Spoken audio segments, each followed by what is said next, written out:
In this portion of the series, we're going to go ahead and set up our custom content types, as well as look at some other things such as the menu system. So let's get started. We're going to first go to Structure, and then we'll go down to Content Types, Add Content Type. So let's set up our events content type first. For the name, we'll say event. We'll leave our title as title, and we'll leave preview before submitting as optional. We don't want to require this in most cases because what it renders isn't really true to what it will actually look like on your site. In most cases, I would probably even disable this. We also have publishing options. We can have it be published by default, have it promoted to the front page, have it sticky at the top of lists, and we can create new revision. In my case, I generally always create new revision. The reason is, if somebody messes something up, there's really no way to remember what was on the third version of this page. So it's best to just be safe. In terms of promoted to the front page and sticky on top of lists, well, I'm not going to really use those except in views potentially. So I don't want those things on by default. So I'm going to go ahead and uncheck them. For display settings, we can show the author name and date information, but this is pretty bare bones, and in most cases I'll want something a little bit more jazzy. So I'm going to uncheck display author and date information. Now, basically what we're building here is a way for people who are members of the site to say they're coming to an event, and to comment on it, we probably need comments on. So yes, we'll leave that open, and we'll also leave it threaded. 50 comments per page is kind of a lot, so let's jump that down to 30. And we also are going to uncheck Show Reply Form on the same page as comments. This will force the user to go to a new page before they can submit a comment.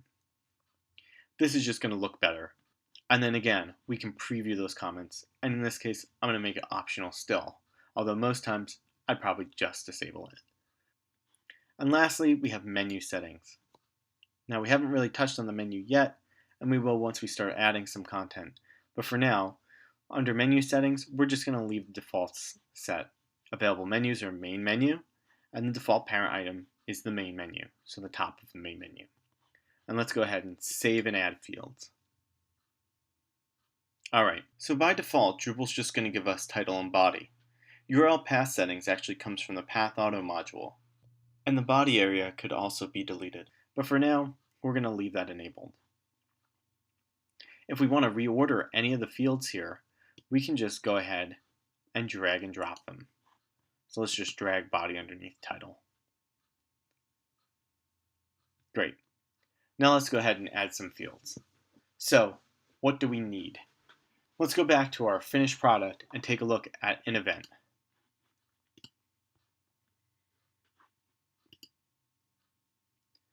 All right, so what do we have here? We have a title, we have a date, we have this thing that says workshop, which we'll get into in a moment, we have some body text, and we have some tags and an image. Let's go back to our event. So what do we need to add? Well, the first thing we saw that was different was date. So let's go ahead and add a field, event date. Under field type, we're going to select date, and then we'll leave it as the pop-up calendar. And then we'll go ahead and click save. Now we'll configure that specific field. So in our field settings for dates, we can set it to be the year, the month, the day, the hour, the minute, the second. In this case, we probably want to go as granular as minutes, since these are events. And you know what? We want to collect an end date, and we're going to make it required. We're going to do time zone handling as a site's time zone. We also have other options here: the date's time zone, user's time zone, UTC, and no time zone conversion. In most cases, you'll probably want to use the site's time zone, although if you're spanning the globe, you'll probably want to use the user's time zone. The reason for this is you want users to enter times in their own time and let Drupal handle the heavy lifting of converting those times for other users. So we'll leave it as site's time zone for now. we're going to leave cache dates unchecked in this instance, and we'll go ahead and click Save Field Settings. Now, what's an event without a date? So let's require that. We can include some help text here, which will display below the field, but for now we just are going to leave that blank. Under More Settings and Values, we can do a whole bunch of other things. In date entry, we can say what type of the date options we want. We can say starting year, -3 years from now. I don't think we're going to have any events in the past. So we can say -0. Ending year, we'll say we won't schedule anything for more than a year out. And the time increments, we'll let them be 15 minutes, although we can make it 30 if we wanted. Under advanced settings here, the position of the date label parts can be above or none, so we can hide them if we wanted to, which is helpful in some situations. Under default values, we can set default date to now to be relative, which would mean sometime from now, or we can set it to no default value, which is what we'll do in this case. We can also set a default end time, which could also be different if we wanted it to be. And all events here are going to have one value, so we'll just leave that as is, and here you'll see our settings otherwise that we saved previously. So let's go ahead and save settings on that. Great. So now we have our event date. But you know what? I want underneath the title, so let's go and drag and drop it there and click Save. What else do we have? We have this workshop thing. Let's examine what that is. If we click on that, we get the 3 events. What workshop is here is actually a taxonomy term for event type. So let's jump into taxonomy terms real quick and get that set up so we can use it. Let's go back to our dev site, and then from here what we're going to do is we're going to open a new tab by going to Structure and Taxonomy, and then we're going to right click and open in a new tab, Add Vocabulary. So we're going to type a vocabulary called event type, and we're going to click Save. And you'll notice right now we have event type and tags. Now for events, we're going to use both of those. But event type is going to be very specific. It can only be a certain number of things. Whereas tags is free. You can put whatever you want in there. So if we go ahead and list terms under event type, we see that there's nothing. So let's go ahead and add a term. In our case, we know that this event that we saw is going to be called workshop. Let's just go ahead and use that and click Save. Let's go ahead and add another one called Meetup, and another one called Networking. And if we go back to our list here, now we see Meetup, Networking, and Workshop. It's important to note that by default, taxonomy and menus and some other things in Drupal will alphabetically arrange the items you add. If we want to rearrange these, we can move them around the same way we did before. And we'll click Save, or we can reset to alphabetical. Alright, let's put Workshop back on top and click Save. Let's go ahead and close that window now that we have that set up. So back at Event, we're going to add event type. And in this case, it's a term reference. And we're using this to make a relationship between the terms and content so we can use them in interesting ways. We can either autocomplete, make them checkboxes or radio buttons, or make them a select list. And in this case, we'll make it a select list since you can only choose one. We'll go ahead and save that field.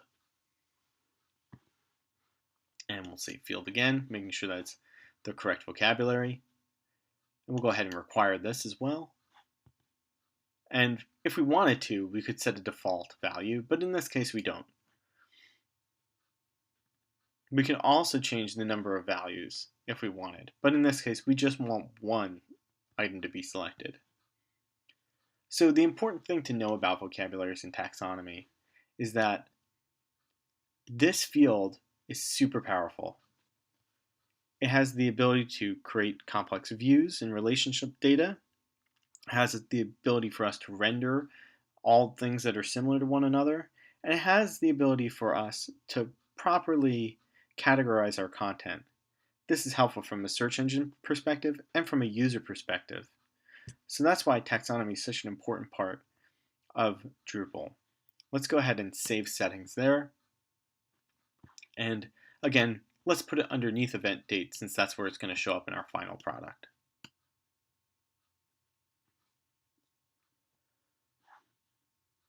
Let's take a look again at what else event has.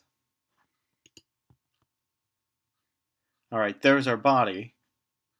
We also have two more things. We have an image and we have tags. Let's go ahead and add our image. Image. Let's go ahead and say image for our field type, and our widget is going to be image. And let's click save. So what you see is that image is already in use, and that if we're going to create a field, it has to be unique.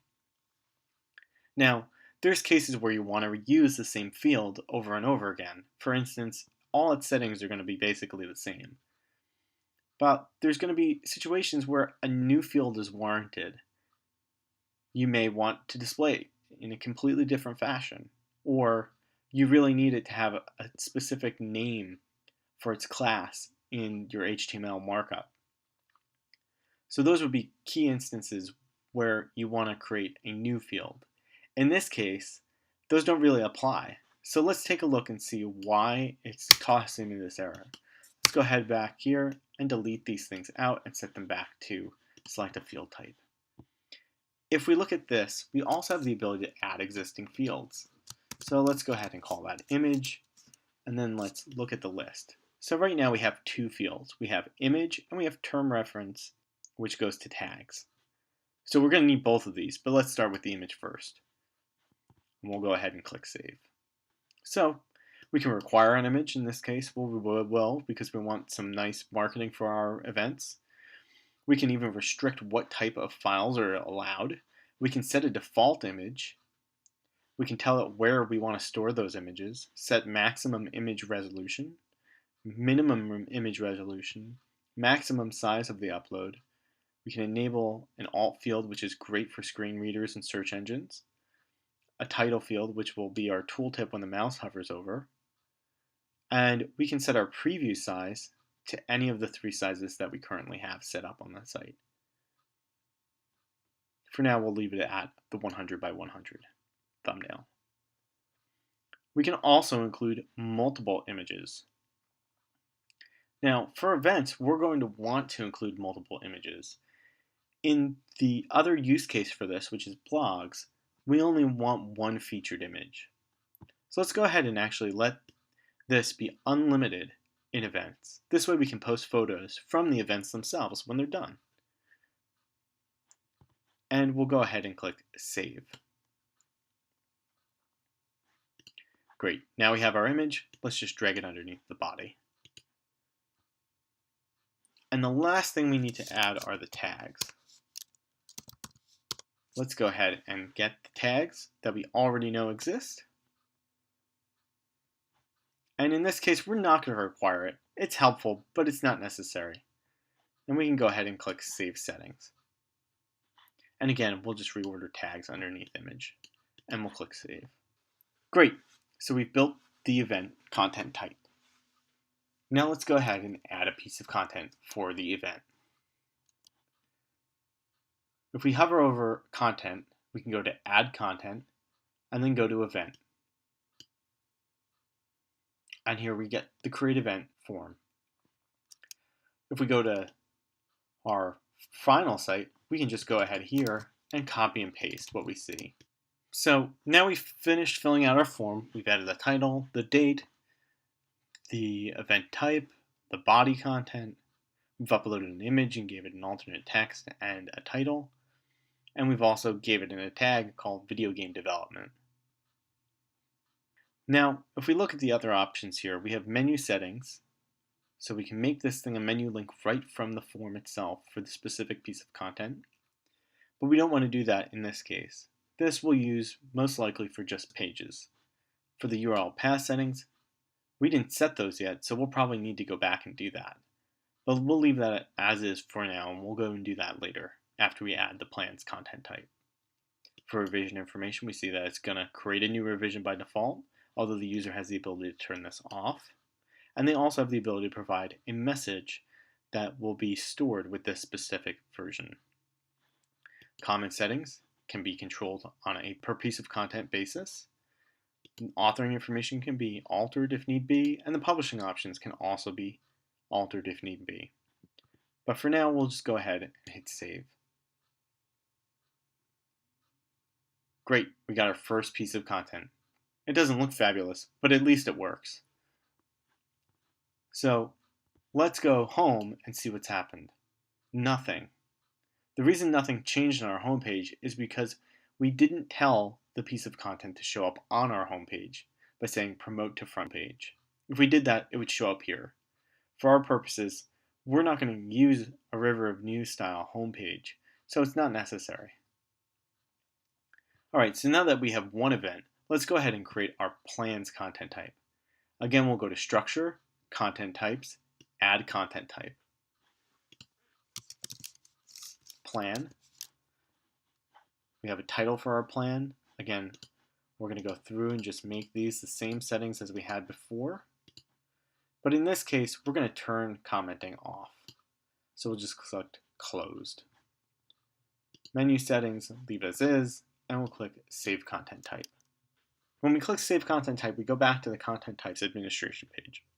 From here, we can edit the specific content type, manage fields, manage display, or delete it. In this case, we'll want to go back in and actually manage fields for our plan. Alright, here we go again. The same three things we had before. Let's put body underneath title and save. Let's go back to our finished product and take a look at what the plans actually look like. So we have a title, we have some bit of text, we have a price, and we have this little icon. Alright, so the two fields we're going to need are the icon and the price. So let's go ahead and add those. Back to plan, we're going to go ahead and we'll add the price first. Field price, and we're just going to make this a text field, plain text, and click Save. The character limit in this case doesn't really matter. It could be smaller since we know that we're not going to charge an exorbitant amount of money for a plan. Plans are going to require a price, and we can give some information here. We can also provide filtered text if we wanted to. In this case, it's not necessary. Filtered text would basically mean that if we wanted to bold, italicize, add an image to this thing, we could do all those types of things. But that's really not needed for a price field, so we're just going to leave it as is. And then we're going to go ahead and click Save Settings. Drag it into place, and click Save. Next, we'll go ahead and add an icon. Now, the reason I'm adding an icon and not using the image field is that I want the icon to behave differently. So differently, in fact, that the image field that we have for article and events just won't work. So we'll go ahead and we'll make this an image field again.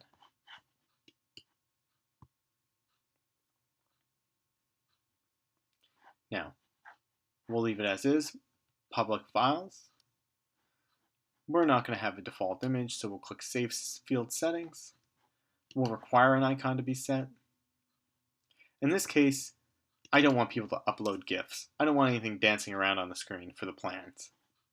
We can also make a file directory called Plans that these images will be stored in. We can set a minimum and maximum resolution and do a whole bunch of other things. In this case, we don't really care about enabling the alt and the title fields. They're really just visual cues for people. And we only want one value, so we'll leave that as is. And we'll go ahead and click Save Settings. And again, let's drag this in place and click Save. Alright, let's go ahead and add a piece of plan content. If we go back up to Content, Add Content, Plan, we can get there. But let me show you an alternate route. If you just jump to Content, you'll see this Add Content button. If we click that, We go to the Add a Content screen, and we can add content from here. Another thing to note is that you can easily navigate to add any type of content by going to node/add/the content type machine name to add a piece of content. Let's go ahead and give our plan a name. In this case, we'll do the drop-in. Our price is $20. Now we kind of have liberty here, so we can make it however we want. We choose an icon. There we go. And upload that. And last but not least, let's copy over our body text. And we'll just leave our other settings as is and click Save. So here's what it looks like without any bells and whistles. We got our title, our body, our price, our icon, which is super huge for our plan. All right, but let's look at something here. This just says drop. That's not right. What we want it to say is drop in. We also want it to be associated with the plans, right? So if we look at our final product, we have plans as the parent that it's going to live under. So let's go ahead and let's figure out how to set those URL paths. Again, if we go into configuration, search in metadata, URL aliases, and go to patterns, now we have two empty boxes that we need to fill in. For event, we're going to make it events/node title. And for plans, we're going to make it plan/node title. And we're going to click Save. Okay, so now that those are set, any new content we add should follow that pattern. But let's go back and update the ones that we already had. You could bulk update, but since we have only two, we're just going to do those two individually. Let's go to the content administration screen at admin/content. Let's go to edit the drop-in. And we'll go down to our URL path settings. And you'll notice that generate automatic URL alias is unticked because this already existed. And this is how our settings are set up. It doesn't override the existing URLs. So let's go ahead and click generate automatic URL alias and click save. Now if we look at what it's called plan/drop. Close, but why doesn't it say in? We can go and manually override this if need be, because the word in is actually in the excluded menu words, like the letter A, the word the, of, from. All these words are excluded because they're not really clean. But in this case, drop in means something substantially different than in the news. So let's go ahead and click save on that. And now we've overridden that URL. So now we have plan/drop in. And if we go to Intro to Video Game Development and click Edit, we'll do the same thing. Go to URL path settings, click Generate Automatic URL Alias, and click Save. And our URL is now events/Intro to Game Development, making game start finish. So let's remove the from, the to, the semicolon. Really made that URL as short and clean as possible. Great. So now we have an event and we have a plan. Let's go ahead and add some of the additional content for the site. We're just going to add the about page and one blog post just to round things out. If you want to go ahead and add more content and get familiar with this, feel free to do so. So again, we'll go to add content here and we'll create a basic page. In this one, we're going to create our about page. So let's go over here and just copy the text and make our lives easy. You'll notice I actually have a link here to something called plans and pricing. If we click on the link in our what you see is what you get editor, you'll see that this is going to link to the other site when we copied it over. Well, we don't really want that. We want to go to our site/plans, even though that doesn't technically exist right now. So we'll just go ahead and fix that up and click OK. You'll also notice that that's a heading too. We can set things like headings, bolding, italics, a whole bunch of other things in our body fields. But let's just go ahead and click Save on this. And now we have our About page. Notice the styling is really off. That's because we haven't really applied any custom theme yet. We'll go ahead and do that in another video in the series. So we have an About page. Let's go ahead and add one more thing. Let's go ahead and add our article. We'll just grab the latest blog post. Go ahead and say, okay, we got the title. And we'll make the tag co-working. And for the body, we can just copy this whole thing out.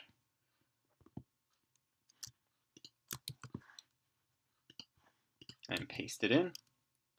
Note, if you're going to come from something like Word, there's a specific paste from Word option, which will strip out a lot of the bad markup that Word gives you.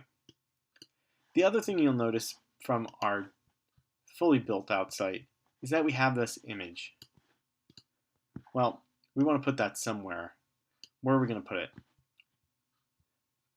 Real quick, we'll take a look at how you would put that in the body text itself.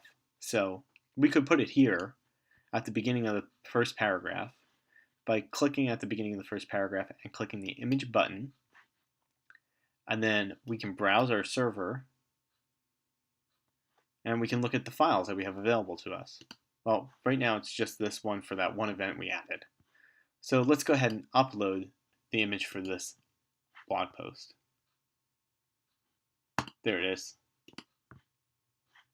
And we can make thumbnails if we wanted to. In this case, we don't care. And there we go, we have our image. And we just hit insert. Here we are, back in our window with that information. We can resize it, we can set it to align differently, we can add a border, we can make it into a link, we can change that link to link out into a new browser window or tab, and we can do advanced stuff if we wanted to. For now, we can just click OK and see what happens. Alright, there it is, it got embedded. So that's how you upload images through the What You See Is What You Get editor using the IMCE module. This is going to be really helpful for people going forward. In our case, most of the images we're going to use won't use this at all. So let's go ahead and quickly delete that. What we are going to use is the image field. So let's go ahead and choose that file from our local machine again and click upload. There it is. So we could say people co-working as our alt text for our search engines and our screen readers. And we can add more if we really wanted to. But in this case, we just want one. And let's go ahead and click Save. Now you'll note, since that was promoted to front page, now if we go to the home, we get a little blurb with our blog post on it. Great. So there's probably some work we need to do to the article content type so it does not do that. So if we go back to our structure, content types, article, the first thing we saw is that it promoted it to the front page, which we aren't doing for any of the other content types. So let's go ahead and update that so it creates new revision as well. In this case, we'll leave the display author and date information, even though it's pretty plain. And for commenting, we're again going to leave it open, change the number of comments per page, and we'll actually have the reply on a separate page as before. And we'll go ahead and click Save Content Type. So there's all our content types. They're all set up and ready to go. The last thing I'm going to touch on in this video is the menu system. So real quick, let's take a look at how do we get to the menu system. If we go to Structure, Menus, we see we have 4 menus on by default. The main menu, the management menu, navigation, and user menu. The one we're going to be primarily working with is the main menu. So let's take a look at that. And I know that we're going to want all these other things, including these user links. But for now, let's just add the About page. So we could come here and click Add Link, and then say About. and then provide the about path, and then click save. And again, alphabetical by default, so let's reorder that and save. And if we go back to the front of our site, we have home and we have about. Now we could also do this from the about page form itself. If we click on edit here, and we scroll down, under menu settings, there's this provide menu link checkbox. If we turn it on, it'll give us our menu. If we turn it off, it won't put it in the menu. So this basically does the same functionality that we just saw in the menu administration screen. Now let's go ahead and add the user links to the main menu as well.